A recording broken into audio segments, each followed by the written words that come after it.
Welcome, everyone.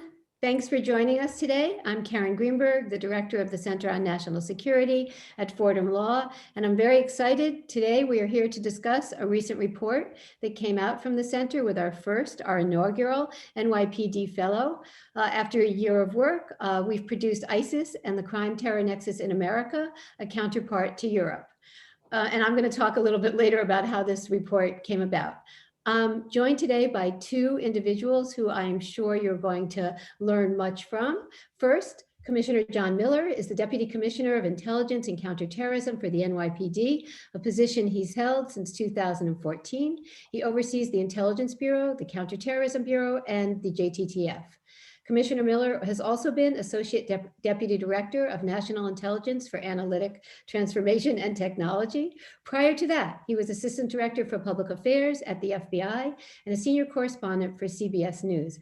And I just realized, Commissioner, I met you way back in those old jobs. So we've known each other for a long time.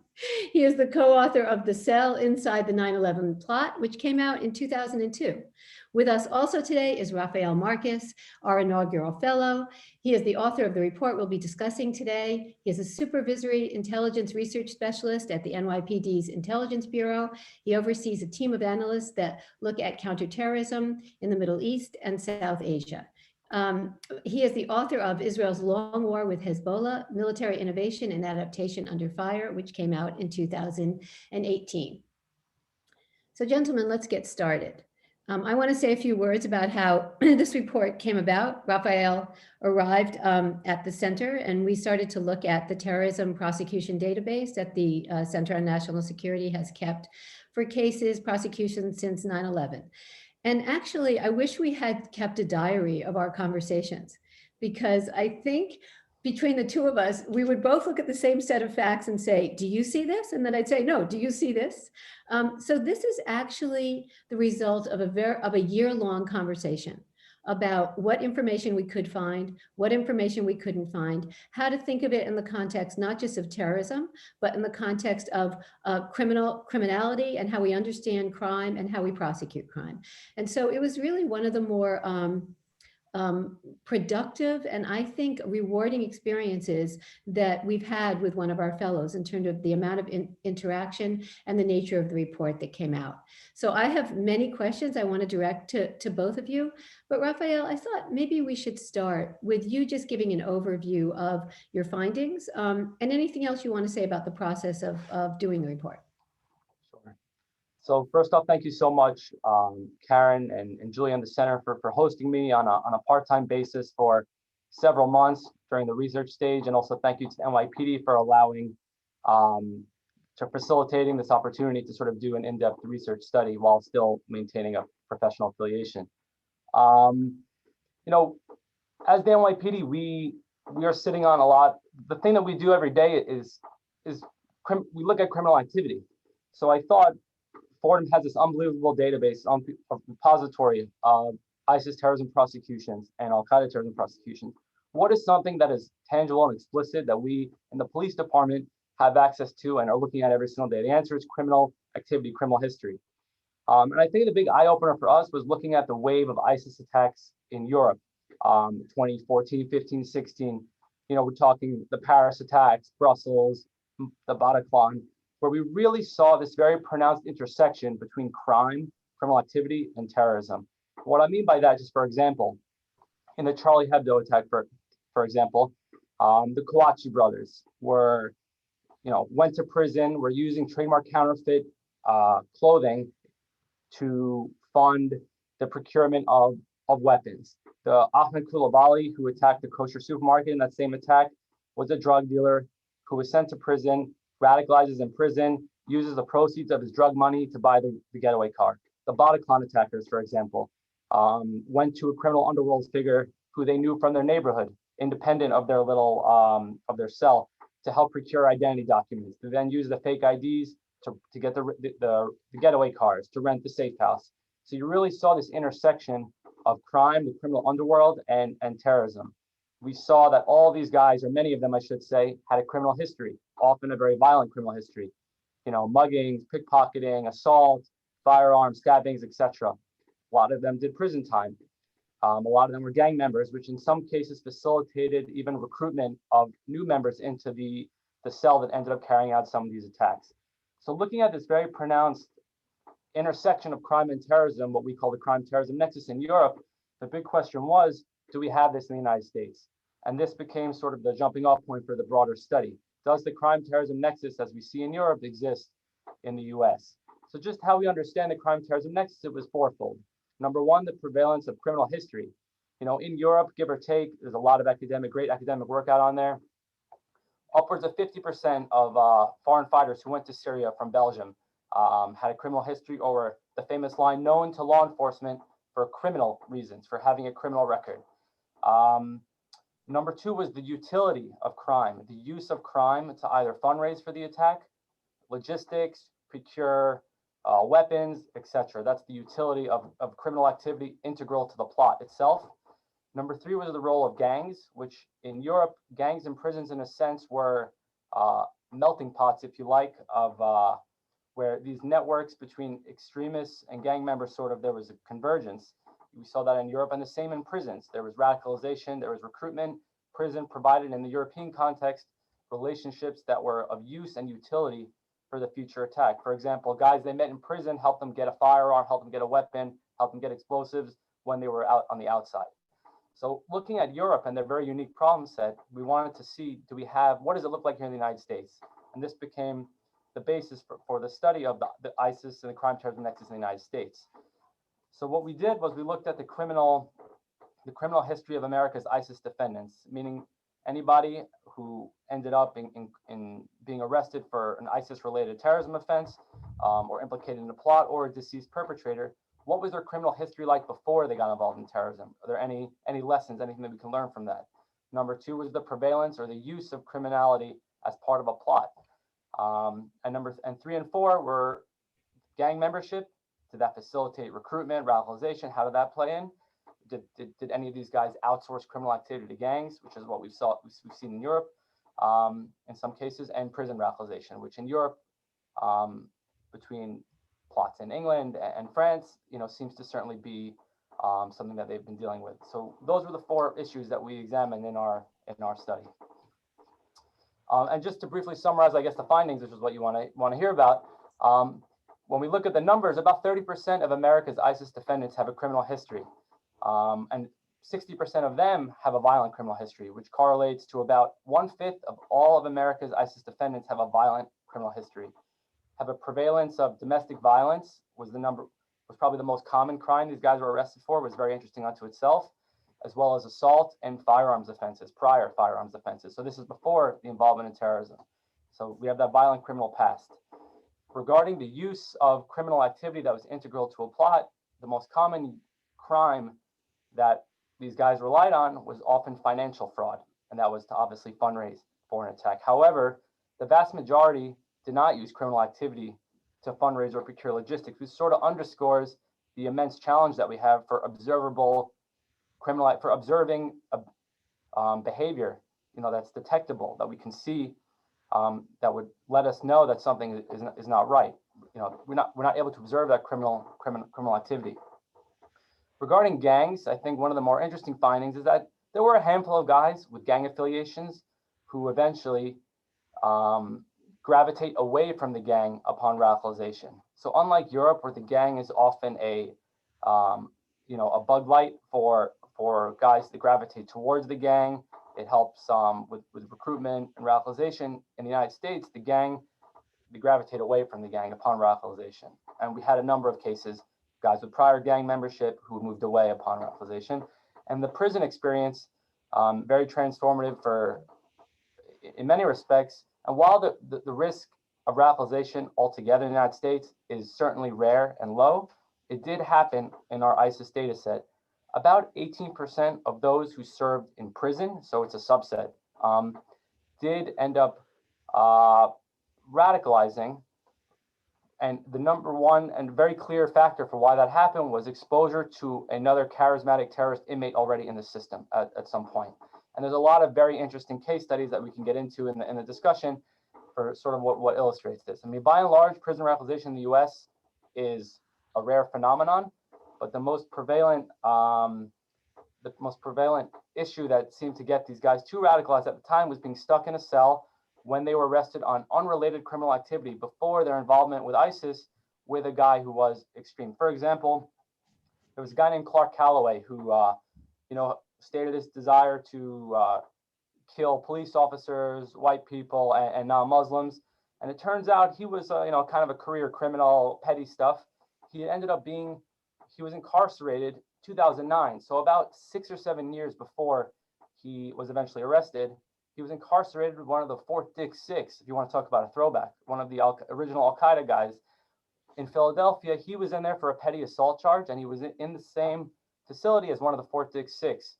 And the government alleges that this contributed to his radicalization. And we have lots of cases where, petty criminals end up in a prison alongside some of these high-profile terrorism offenders who are either passing through or are awaiting their own.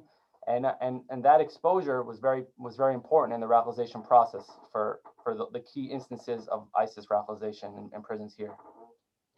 So Raphael, thank you for that overview. I just want to underscore some of this because you started with this lengthy and some comprehensive overview of the crime terror nexus in Europe.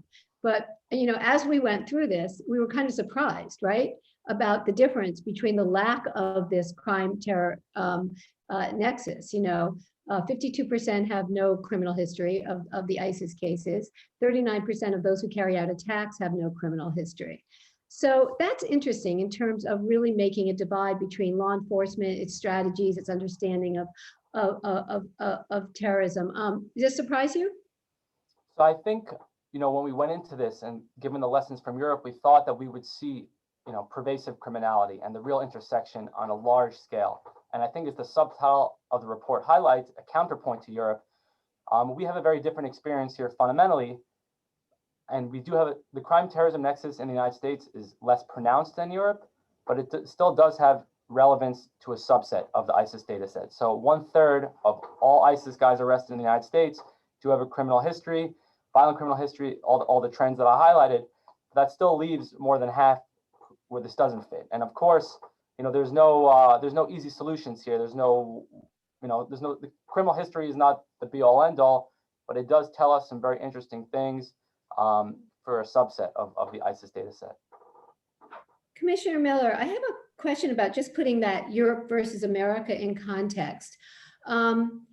Do you have any thoughts about why this is the case? Is it because of the numbers of foreign fighters that return to Europe? I mean, just in terms of just a general overview, do you have a sense of why we would have found this difference? I think it's a combination of a couple of things. One, the number of foreign fighters who return to Europe and the ability to cross over between multiple countries. But if you look at, one country Raphael mentioned was Belgium. There you have very close in, crowded, extraordinarily insular immigrant communities where essentially you've got them really walled off from the rest of society, and where you see the level of criminal activity in there. Some of that has to do with immigration issues, identity issues, identity crimes, identity theft, financial crimes, product counterfeiting. These are things that people who are immigrants in societies that are less of a melting pot, less spread out, less integrated into the general populace than say you would find in a place like New York, where sometimes those networks grow. So the question in this case is, okay, that's mildly interesting, but what's the relevance to terrorism? And that's where I really have to take my hat off to this study for a number of reasons. First of all, to Raphael for taking it on because this kind of study can be a thankless job, especially to Fordham for allowing him the resource, the time and the environment to do this kind of work where you can put in the time, the analytic rigor, the analytic integrity to come up with a product that is not in search of a set answer, but exploits the database that you have spent so much time developing to say, let's go through all the cases. Let's go underneath those cases. Let's go across NYPD data, introducing those cases. Now let's take that to the other side of the globe and exploit that data. So if you are me, in New York or Washington or Chicago and LA, and you're hunting for how do I uncover that next plot, this has been, since 9/11, the chicken and egg question. Is it criminals that gravitate towards terrorism? Is it terrorism that exploits criminals? Or is it far more complicated than that, which seems to be the answer on Earth? So when it's one or the other, it's easy to exploit that as an investigator. We focus here. When it's far more complicated, as it is in this case, the kind of work that you all did at Fordham with Raphael allows us to look at these things in that broader context where we can actually take those lessons, and there are lots of them in there, and apply that to our analysis of what are we seeing here. You know, when you look at, we start the ball at 9/11.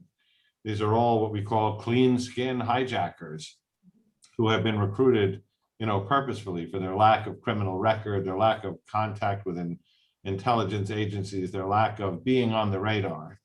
But you go back a little bit before that and you say, Ahmed Rassam coming across the bridge, you know, the ferry from Canada, headed for Seattle, and then to do a New Year's Day attack at Los Angeles International Airport.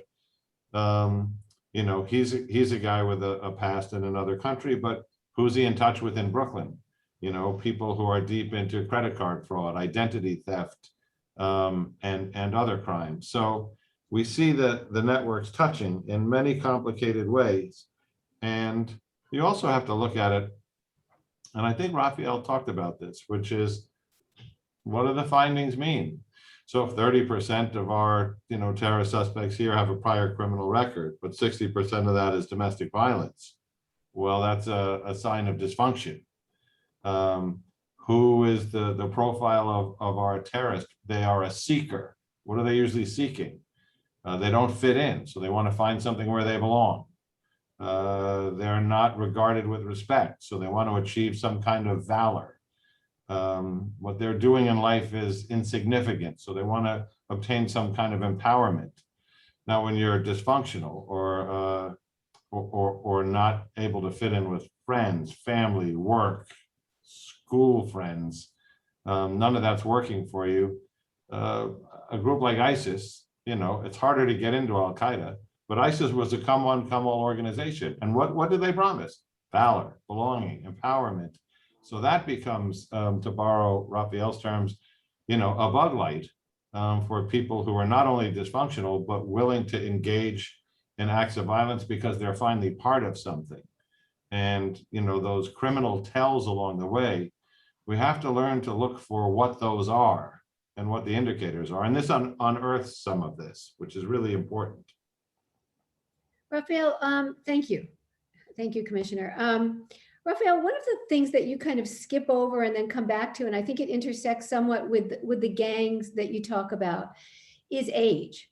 What we had noticed was that the age initially with ISIS cases, 2014, 2015, was really quite young, right? And then it kind of escalates, higher, by the end of, 2018, when we're, sort of have our set.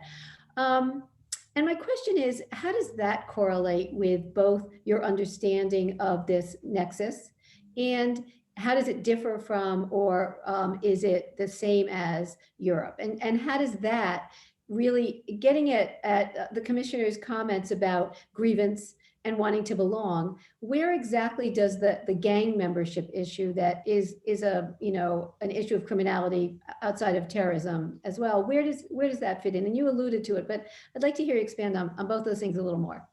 Sure. I mean, I think by and large, the age phenomenon, this is a young person's game. The average age of the American ISIS defendant is around 27.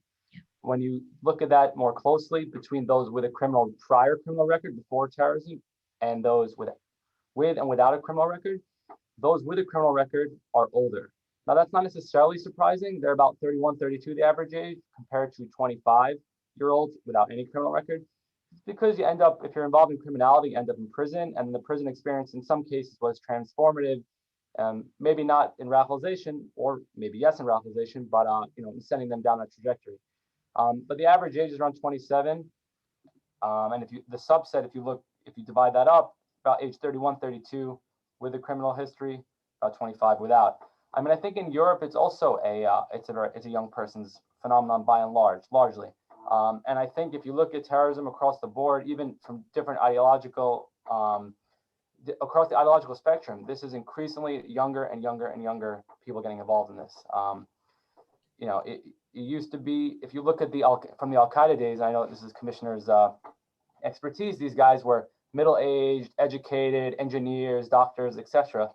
You look at in broad strokes, the ISIS demographic, it's about 89% male, US born, not of Middle Eastern origin, about a third are converts, and younger and younger and younger as the time goes on. And I think for young kids getting involved in gangs, it wasn't far off from representational of, kids who get wrapped up in the criminal justice system and gravitate towards gangs. It's a similar phenomenon. And then once the radicalization comes from usually a different forum, which leads them to leave the gang in the US context. Like in Europe, just for example, there's an amazing case from Belgium, a guy named Khaled Zerkani. They called him Father Christmas. He basically was literally he was a very charismatic figure in Belgium, and his, basically wayward youth and petty thieves and gang members sort of gravitate towards him. He encouraged them to steal from infidels. He facilitated some of them going off to fight in Syria. He was quite influential with the Bataclan, one of the Bataclan attackers. So this is when the gang was sort of draws people in, was pulling people in. In the United States, the gang, is what they leave behind in the most part. One amazing exception, I should just because it's such an amazing case study and looks a lot like the European phenomenon. There was a case in Chicago of a guy named Jason Brown, who had an AKA Abdul Jami, who was sort of a career criminal and a gang leader in the Chicago area, and was involved in fentanyl and narcotics distribution. He was arrested on a firearms charge, a gang-related firearms charge, and sent to prison in Georgia. And while in Georgia, he had a phone on the inside, and this all came out in court, and he was in touch with Sheikh Faisal, who was a Jamaican pro-ISIS ideologue, and he radicalized in prison talking to Sheikh Faisal.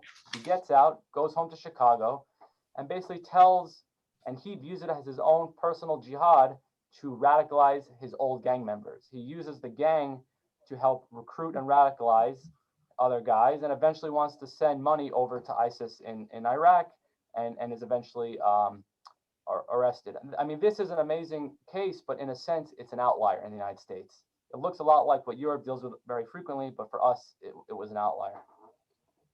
That's really interesting, because it's like the news headlines haven't quite caught up with the story, right? Which is I think interesting. Commissioner Miller, I want to ask you something again, giving us some context, which is that when we went from what Raphael refers to as your period, which is the Al-Qaeda period, to our period, which is this report, which is focused on ISIS, we don't see many terrorism cases anymore, jihadi terrorism cases anymore. We could see, there were some years we had more than 70. There were many years when we had several dozens between now and 2001. Now we see a handful of cases. But if you listen to experts around the globe, terrorism may have moved in some cases. Like today, there was an article that it's moved from the Middle East to Africa. But there's a sense among people who follow international terrorism that it is very much transforming itself and still persistent. So my question to you is, how should we see this larger framework and how it involves the United States? Are we at the end of yet another period of terrorism threats? And we're going to get to domestic terrorism in a minute, but I really just want to talk about jihadist Islamist terrorism now. Where are we? Are we at a really very different point? What do you think? Well, I think we are, and I think it has to do with a couple of important things. First of all, sanctuary is important. The reason Al-Qaeda was able to launch a 9/11 attack is because they had unbridled, unlimited sanctuary in a country where they could literally operate as their name is the base. They had the bases in Afghanistan. They were able to develop bases in other places, but that allowed them the ability to train people, to recruit people, to indoctrinate people, to actually live with people, to become part of that organization. Breaking sanctuary clearly hurt the organization. It's why we hear less about Al-Qaeda than we do about ISIS, because what did ISIS have? ISIS had sanctuary. They had large swaths of Syria. They had millions and millions of dollars. They had bases and the ability to develop bomb makers, expert propaganda people. So now they've lost most, if not all, of that sanctuary. They're much like Al-Qaeda on the run. So I think in one case, what you're seeing here is success. In another case, we have to remember that there is no such thing as total success against a doctrine, a message, a propaganda.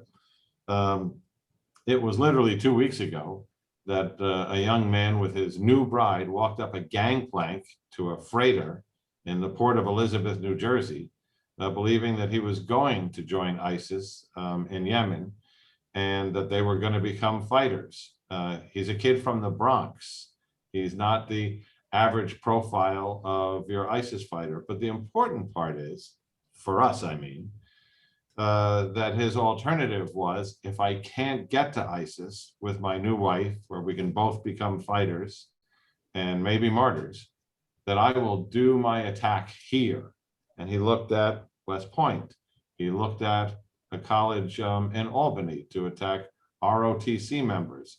So that whole idea that yes, there are fewer cases, and yet the message is still, if not a new, fresh message, reaching a new audience, it is certainly a message that is echoing from the giant amount of propaganda that is out there. You mentioned Sheikh Faisal. We talk about, the ISIS reruns that are in the can, or the brand new Zawahiri messages, and we're still not, at any place in terms of a certainty as to whether he's dead or alive, but they're certainly repackaging his messages that there is a war going on and that people around the world need to rise up and be in this war. So we're going to see that. And I think when you look at recent histories, we're also a little numb to it. In the middle of the George Floyd protests and the looting and the riots here in New York City, we had an individual do a surprise attack, stab a police officer in the neck, fight the police officer and the police officer's partner, wrestle one of their guns away. That involved shots being fired. And, we arrested him on the assault and attempted murder of the police officers, but subsequent charges indicated that he had been a giant consumer of terrorist propaganda, had spent a long time being indoctrinated, and was likely motivated to do that attack in support of foreign terrorist groups. So it's still going on. The volume might be down a little. We might be a little numb to it. We generally don't do a full-on press conference. Didn't after the Bradley case, didn't after the attack on the police officers. So they may feel like less big a deal. We're also preventing a lot of them, and those are smaller stories. But nobody knows better than you, between, this is an ancient history, 2017, 2018, we had 3 terrorist attacks literally in rapid succession within a year and a half here in New York City. So unfortunately, I think we have to continue to fight for our funding, but really unfortunately, I think we all have job security in the CT realm for the near and sadly distant future. It's interesting because one of the sentences I wanted to read from the report that I think a lot of our audience would want me to bring up is, and by the way, we're going to put it in the chat. I know that we sent it around to everybody, but in case you want the report, we'll put it in the chat. So this is a line. The criminal histories of America's ISIS defendants appear significantly less pronounced compared to that of right-wing anti-government and racially motivated violent extremists. And that was written maybe 8 months ago, right? Yep. It was quite a while ago. That certainly has been validated. Right. And so so in other words, putting this, so I think there are 2 questions here. Yes, it's been validated, but what does that tell you? What does this comparison say to you? So Well, I think it says a couple things. You know, the JIS case in Los Angeles, which I was involved in when I was chief out there on the counterterrorism side, you know, really lit up a spotlight on prison radicalization. But the longer we shined that light, the more that case looked like a one-off, which is hardened criminals coming out of prison, recruiting non-criminals to do a terrorist attack. The fact that they got as far as they did was anomalous and amazing, but not repeated very often.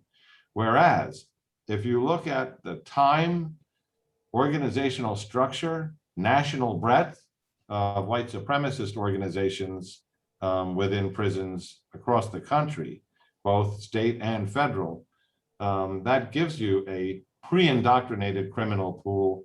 They were criminals before they were white supremacists, indoctrinated in prison, and then came out as criminals and white supremacists that are a part of that. We actually, in one of our recent delving into these groups, found one group that was running background checks on prospective members because they were trying to reduce the criminal element within their ranks. So this is going to be a factor that we're going to have to keep looking at. I'll give you the background. Sorry, Karen. I'll give you the background to that statement. So when we were looking at the criminal histories of the ISIS guys, we came up with about 32%. But when we looked at other studies that looked at extremists across the board, one in particular, there was an FBI study that looked at lone offender terrorists across the ideological spectrum going back 40 years. And they had a number like 70% had a criminal past. And I said, why are our numbers so different from these guys? I went to some of the academic scholarship. They were giving numbers 50, 60, 65% have a criminal past. I said, why are we only at 30%? When you look at who they're examining, it's that so much of their data set was comprised of racially motivated, violent, or single issue anti-abortion, anti-government sort of lone offenders. Because that was, they were the most prevalent from the 70s. I mean, for many years until the 80s and 90s. So I think it suggested to us that when you look at the makeup of who these guys are and the white supremacist world versus here, as well as the criminal background, you do see some discrepancies.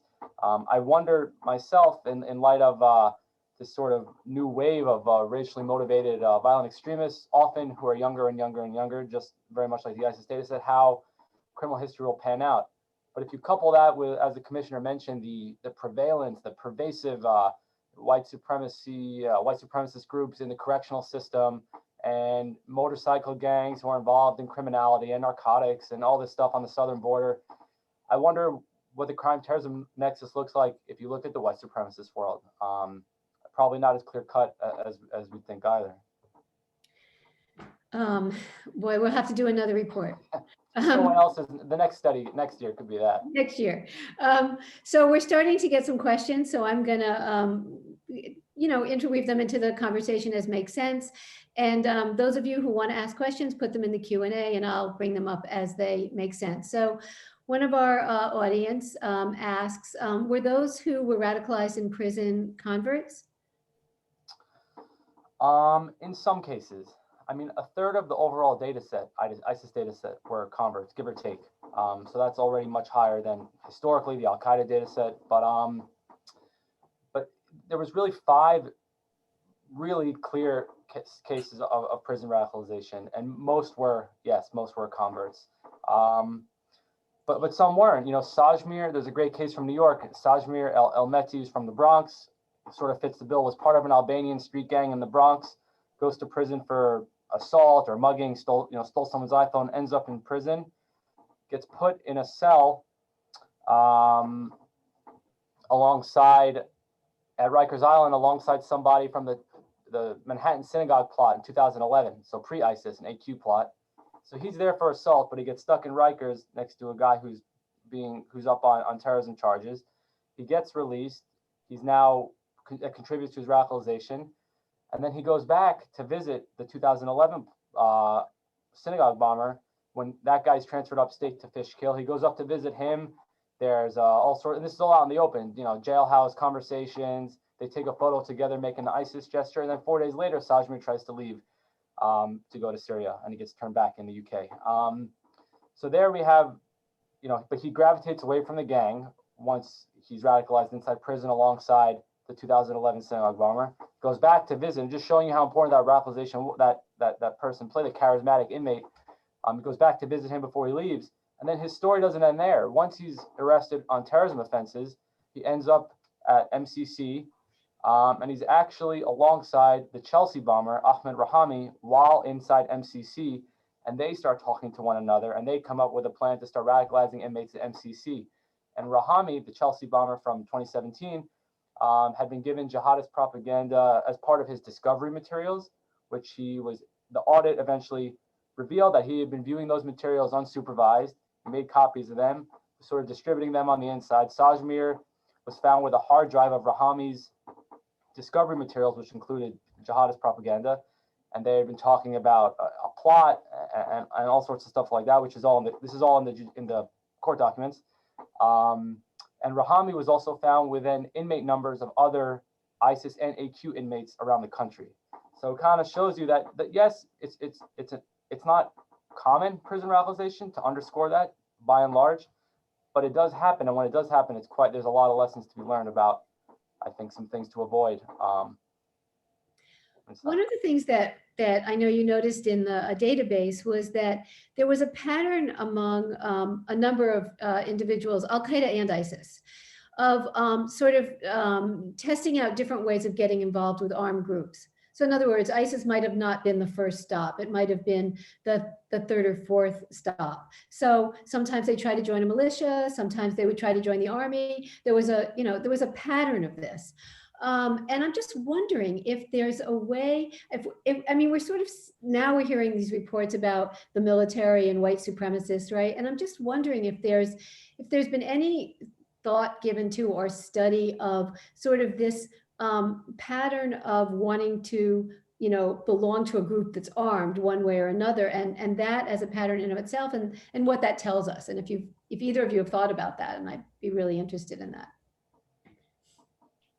Well, I've already made my valor, belonging, empowerment speech, because I find that there is this quest, for people who are having trouble fitting in. So Karen, what you're talking about is we find people who go from group to group to group. And then when you zoom back from that and find out that these groups are theoretically, oppositionally, opposed to each other in terms of what they stand for.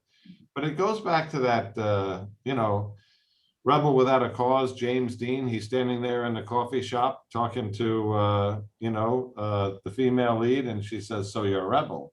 What are you rebelling against?" And he says, "What do you got?" We're seeing a lot of that as they float between causes where it's not so much what the cause is, it's how do I fit in here? Do I feel a part of this?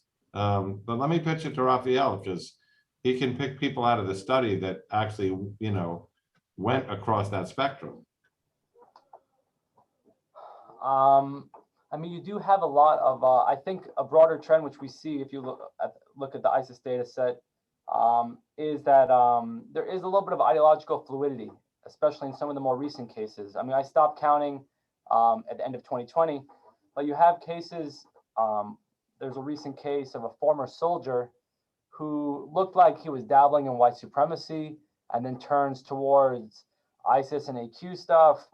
The real, like a blending of ideologies almost. And also, I think perhaps something, and I didn't really delve into this in the study, but I think it's probably true, is that by and large, these guys don't have an explicit connection to ISIS core, if you want to call that, to an ISIS facilitator. We did have plenty of guys who were, very much like we saw in Europe, remote controlled, if you like that term, in touch with facilitators, planning attacks, etc.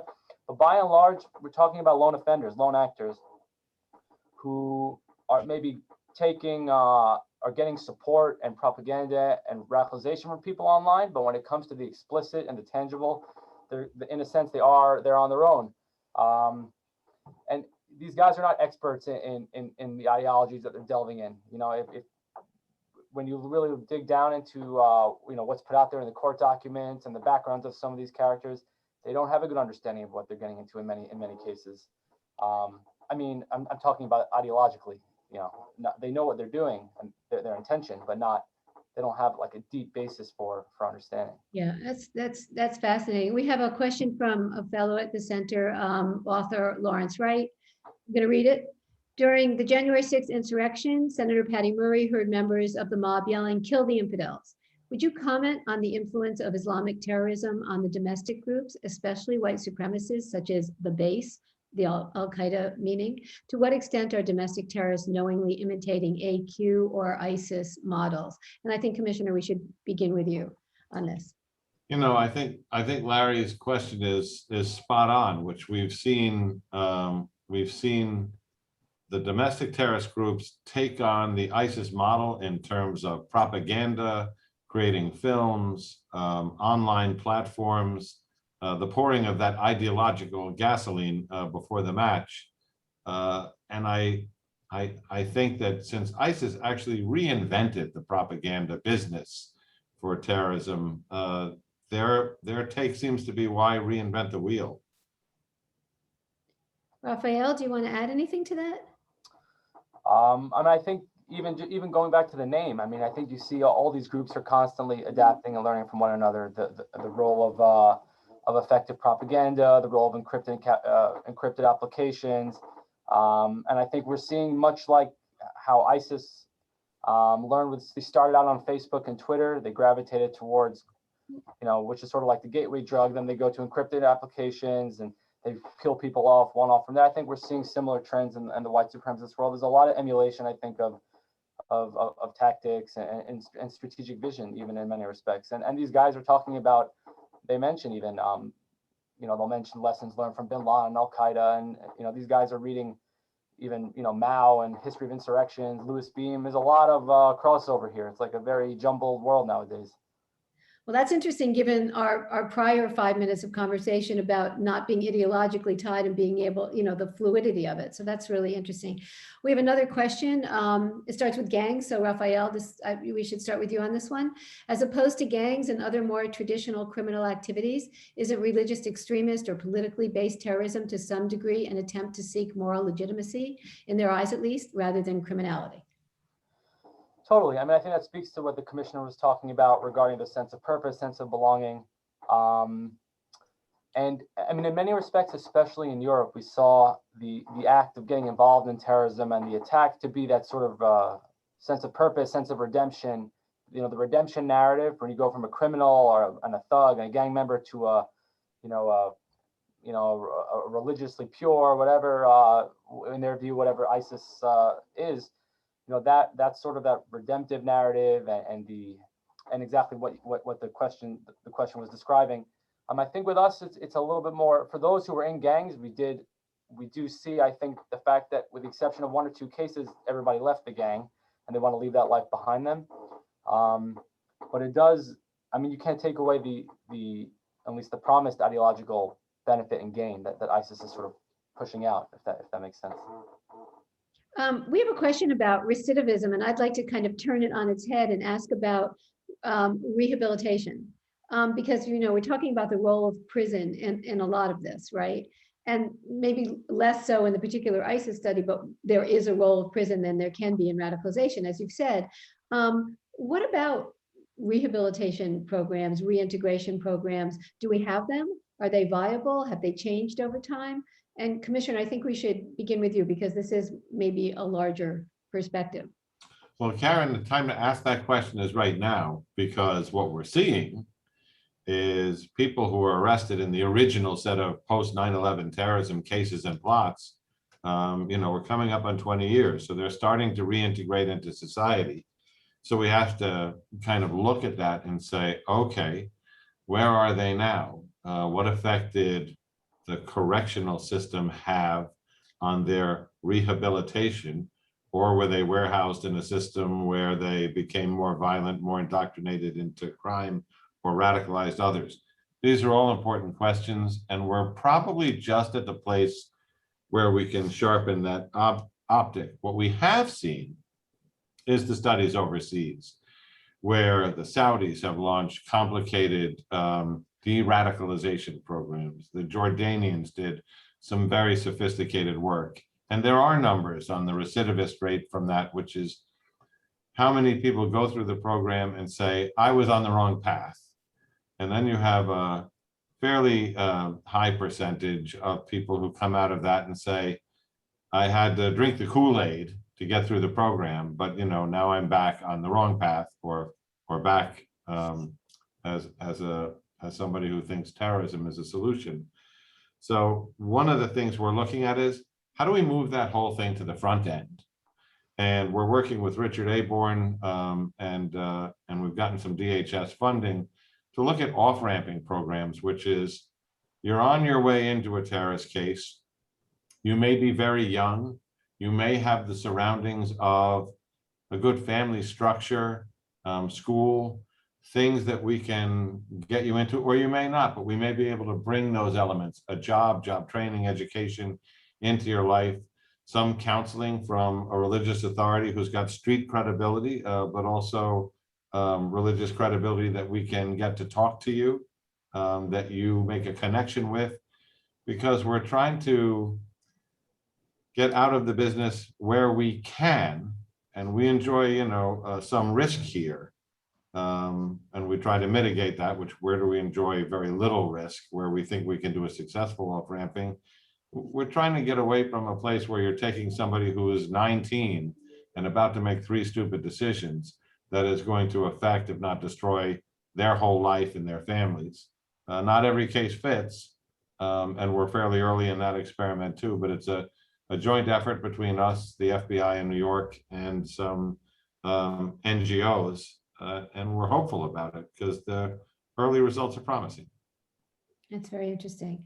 We have another question I want to bring up. What about the explosion of technology that can make small groups or individuals far more powerful? For example, drones, bioengineering, apocalyptic cults could certainly take advantage of them. So I'm sure you've thought about this, the weapons, whether it was explosions, whether it guns. What about this sort of highly technical, lethal devices? I mean, I think first of all, the explosion of technology is the explosion that worries me the least in New York. But the long-term effects of the democratization of media, the idea that you don't need to have a newspaper or a television station, as Sheikh Faisal proved to us, to have a global audience, to have international fame, to have international influence, and to be able to make that connection to the point that, we have arrested terrorists in bombing plots who have referred to individuals, including Sheikh Faisal, and said, when I heard those lectures, I believed he was talking to me. That technology alone is the game changer. But you bring up the hardware, the idea that you don't have to be a nation state to have your own Air Force, multiple drones carrying explosive devices. Go on YouTube and ask for the drone that's shooting the gun, or the one that's flying with the operative chainsaw that's remote controlled. And you see that there's all kinds of adaptations of things that were made for one purpose that can be used for a bad purpose.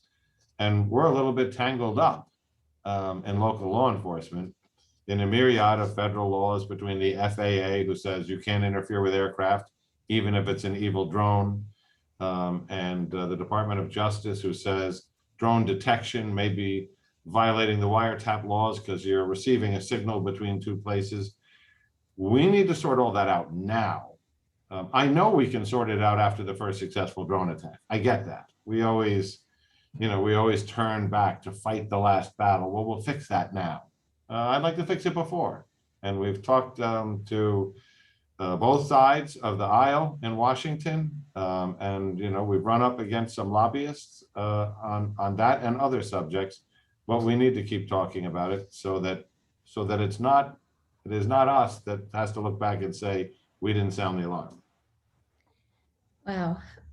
One of the things that interests one of our questioners in a way, and that is kind of underlying the conversation, is that we knew that jihadist groups were international by definition, transnational, non-state actors.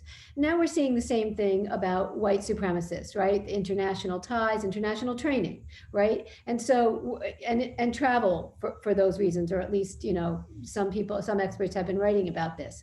And I guess, and one of our attendees has asked, and what about the drawdown of troops in Afghanistan? And what about our foreign presence in other places like Africa? Does our lack of a presence abroad worry you in terms of the terrorist network here? Or do you think it's just part of what's written into what you've already done and the way you go about things, so that it's not more, it's just managing the same threat? Well, I mean, to take on the first part, the drawdown of troops in Afghanistan, we could stay there forever, or we could pull those troops out. But at either point, somewhere in this 20-year arc, a government has to be able to stand on its own. It can't just be an occupation that goes on forever. That said, those who do not study history are doomed to repeat it. We learned the last time that when you take a nation that's been through a damaging conflict over a long period of time, say the invasion of the Russians, for instance, and that occupation, that if you help them through that and then just pick up and leave, you could get to a place where you have another Al-Qaeda. So if you pull out, the Taliban is going to step up and take a large swath of that country, if not all of it. The Haqqani network is going to be a big influence. Karzai's government, or an organized government of some kind of democratic process, is certainly going to either be shrunken or there's the threat of elimination altogether. So we've seen this movie before, right? The question is, have we been there long enough? Have we done everything we can? Do we continue to support that government with other tools that aren't in a green uniform and carrying a gun? What chance of success does that have? That's above the pay grade and beyond the realm of the counterterrorism guy sitting in New York City. But I do know this. If that becomes a rerun of the movie we saw, which is now those groups reemerge, Al-Qaeda or the next Al-Qaeda under a new name, the Khorasan group, ISIS, you call it, Karen, you know them better than I do.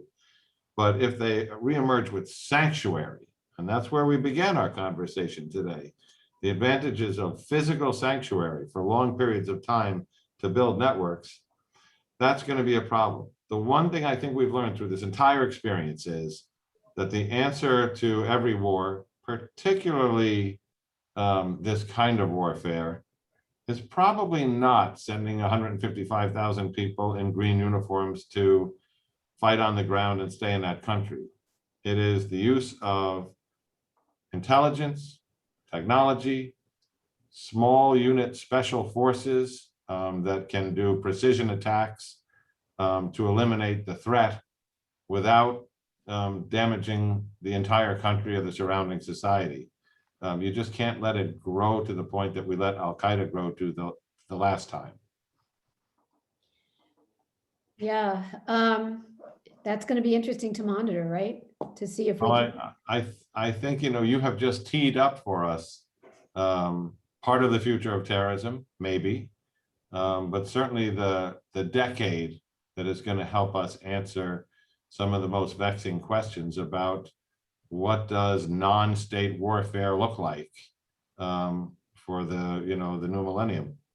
And where does the nation state fit into that conversation? But I think the other question, where does the nation state fit into that question? You know, that's a Hezbollah thing, which is, what do you do when you're running as a nation state a surrogate network? And to get back to Raphael's expertise, because he's a Hezbollah expert in particular, what happens when that nation state supported entity has a habit of tapping into organized criminal organizations?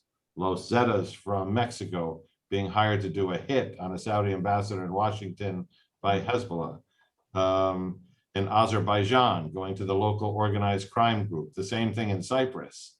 That's where you see a different emergence of criminality and terrorism, where they become subcontractors, witting or unwitting, for money. Yeah, the most complex thing, looking at the crime terrorism nexus on the organizational level, you know, we know that the Taliban profits from the drug trade. We know that AQ in the Sahel is profiting from kidnapping and human trafficking. and Hezbollah's pervasive criminality in South America and elsewhere. But what's so complex about the ISIS crime terrorism nexus is that it's very much on the grassroots level. We know the group, the entity in Syria benefits or is embedded with the human trafficking networks to get recruits in from Turkey. But on the grassroots level in the West, in Europe and the United States, it's a much more complex phenomenon. And in the United States, it's in a sense more complex than Europe because it's more gray, where it's relevant, but only to an extent. And it speaks to other issues, other factors that are also at play beyond criminal history. But criminal history, gang affiliation, prison time, and the role of observable criminal activity all play a role in some, but not all cases. So that's the fact that it's not all makes life more difficult for everybody. Right, and plus it means that we keep having to try to figure out what should the question be? What are the questions we're not asking? Which is, I guess, where we should end. I want to thank both you gentlemen. I want to encourage everybody to read this report, ISIS and the Crime Terror Nexus in America, a Counterpart to Europe, which is being published in the Studies in Conflict and Terrorism. So you can either download it now or you can read it there, whichever you'd like. Gentlemen, thank you so much. Commissioner Miller, Raphael Marquez. I look forward to our next report. Thank you so much. Thanks, Karen. Thank you, audience. Thank you.